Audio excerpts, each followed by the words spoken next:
What made you say off season? I had a mixtape called A Warm Up. At that time, I was trying to get a deal. I felt like I was this close to getting a deal with somebody, just because my music was good and I had like a little bit of connections to the industry, but I had just graduated college. I was broke, nigga. I was like struggling to pay my rent. I ain't had no job, and I was kind of being complacent because I had crazy music, and I was kind of chilling, like as if that was good enough to get me to where I needed to go. Yeah. And I had a realization. One time, nigga, I'm in a party. I'm drunk and I'm high, so I had to leave the party and go to the backyard. So I'm back there paranoid, like, oh my God, like, nigga, I'm going through it. Nigga, life is on me, nigga, rent. All my college friends went and got jobs. Nigga, I'm over here doing some rap shit. And these niggas walk in the backyard to come find me, and they're like, yo, we wanna holler at you right quick.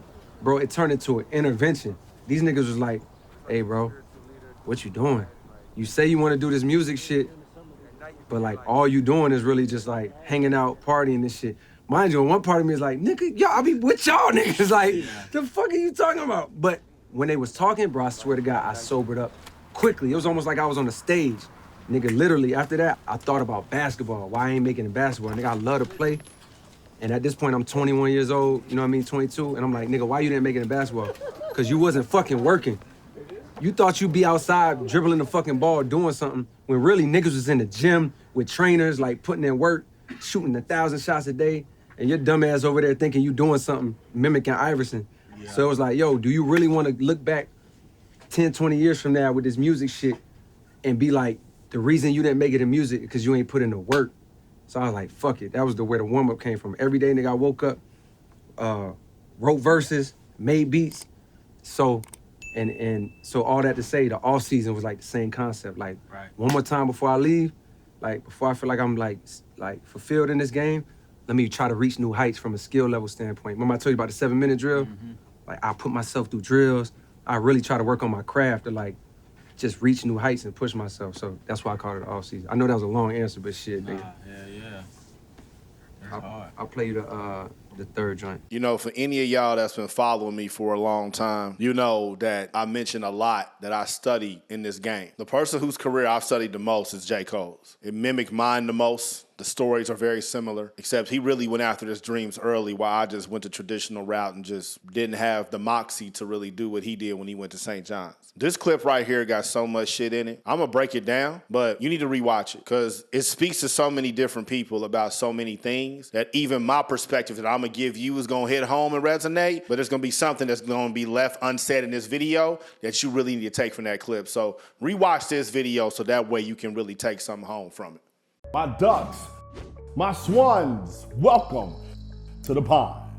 My name is Dorian from Group82Music.com, and right here we got J. Cole, Jermaine Lamar Cole, talking to 21 Savage. I do not remember how to say that nigga's real name. Shout out to you, 21, about how he almost ruined his rap career. I'm trying to think about which direction I should take this video. Should I tell y'all J. Cole's story so y'all can really get the context, or should we just go right? I gotta tell you the story so you can get the context. When I tell you I studied the game, I studied the game. You know, J. Cole was born January 28th, 1985, and his mom and dad, mom was white, dad was black. You know, his dad was in the military, so he was born over in Frankfurt, Germany. Came back over to the States, Fayetteville, North Carolina. Anybody know anything about their area? Is very military heavy, and that's where his family got stationed. His parents broke up, then his stepdad came in. There was some other shit, wooty, blah, blah, blah, blah. He graduated high school in 2003. You know, and J. Cole is the same age as me. I graduated high school in 2002. A lot of references he talks about, I get. And he wanted to make it in rap. He knew from a very early age he wanted to be a rapper. But he's from Fayetteville, North Carolina. Ain't no rappers coming out of there. And at that time, it was like Petey Pablo. Kind of the same with Indianapolis. Like, we really had nobody.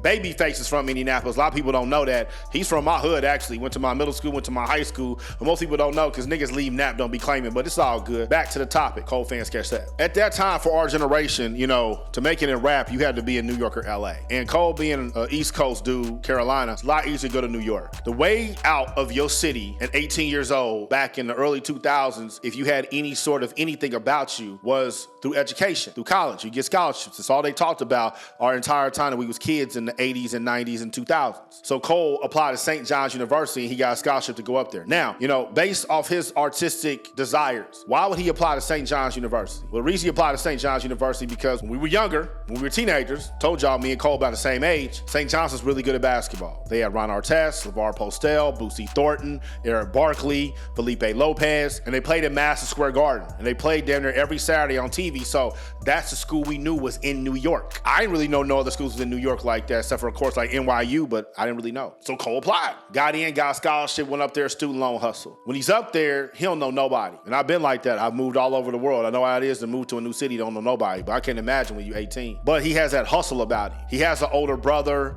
but Cole was kind of more of isolated to himself, real creative dude. And when you have that hustle about you when you go to school, you naturally gonna gravitate to the people that have similar interests. Cole was always into basketball. He would go hoop on campus. You go hoop on campus, you go meet other people in the basketball, they become your friends. Who'd he meet? His manager today, Ebe. Every single friend I have in my life, I met through sports. All my best friends, every single one. For black men, that's literally how you probably gonna meet the niggas you gonna ride with for the rest of your life is through sports. That proved to be a huge relationship for Cole. Ebe and Cole are a lot alike. They in the hoop, they in the music too. Cole didn't tell nobody that he rapped. He took his beat machine up there. His freshman year, he was bullshit. Made like 8 beats that whole year. Sophomore year, got a little more serious, started taking it serious, remembering why he came up there, which was to get signed. His junior year is when it kind of like became serious because Ebe found out that Cole rapped. Ebe was from Queens, and even though he didn't know a lot of people, he knew some people. Amin Hassan, or however you say his name, who's on ESPN, does NBA coverage, that's Ebe's cousin. Ebe was pushing Cole so hard as his homie that he sent Amin all Cole's mixtapes, like 12 copies each,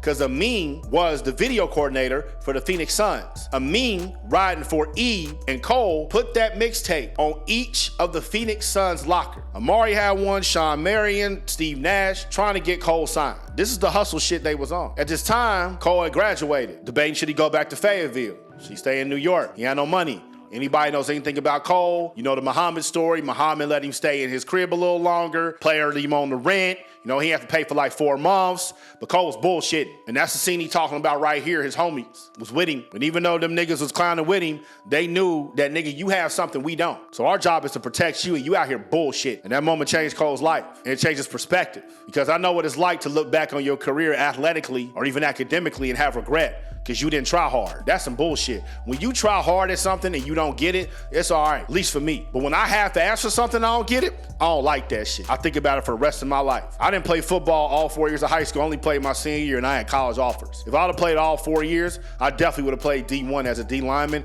and I probably would have snuck in the NFL somehow. I think about that shit every day. That regret is not a motherfucker, man. I've been telling y'all, there's 2 types of pain when it comes to success. Pain of sacrifice or the pain of regret. Pain of sacrifice is temporary. The pain of regret lasts a lifetime. Pick your pain. Cole decided to pick the pain of sacrifice. I gotta write more songs than ever before. I gotta make more beats than ever before. I gotta record and give myself exercises and make this happen. Because I don't wanna look back on my life and have the pain of regret. A lot of y'all right now are bullshitting. It's never been easier to make money. It's never been easier to get your music out there. It's never been easier to get fans and build a fan base. Look at me. A lot of y'all fuck with me heavy, man. Y'all fuck with me real heavy, and I love that shit. If you watch my live, I think it was last week, I got emotional. I can't cap. I cried on there, man, because of the overwhelming support that y'all been giving me the past couple of months. I feel the positive energy. I can feel it through the social media. And that's very rare to get that because usually most people get negative energy. So I got positive. So I really appreciate that. And it was on my heart and I just got emotional. I'm a real nigga. It is what it is. Y'all ride with me, man. I ride with y'all. And you can have people that can fuck with you this heavy too. All you gotta do is be yourself on social media. You get paid for it. That's why I share how much I make on YouTube. That's why I share things like TubeBuddy. Tell you click the links and I'm gonna show you how much I made from affiliate links and it helps you make money on YouTube. That's why I give y'all all the gems that I give you because that pain of regret is a motherfucker, man. And even if you working hard, you need to work smart. See, Cole worked hard, but he had really nobody guiding him. He ended up getting his music to Kurt Lightburn, who got to Mark Pitts, who got to Jay Brown, who got to Jay-Z. So it worked out for him, but most of us don't have that. But we have social media. We're in a very, very great time. Stop reminiscing about how J. Cole got his deal and look at what you got to do right now. We can change our own lives. We ain't got to wait on nobody else. We don't need permission no more. I ain't waiting on no motherfucking body. And I hope y'all not either. You need help. You need more guidance. You need our services. You on Instagram, click that link up top. You on YouTube, click that link in the box. Not the pond. Y'all stay true. About that. Always focus on my futures while you never see me look back. Late nights, early mornings, all the real ones fear that. Group Phoop82music.com.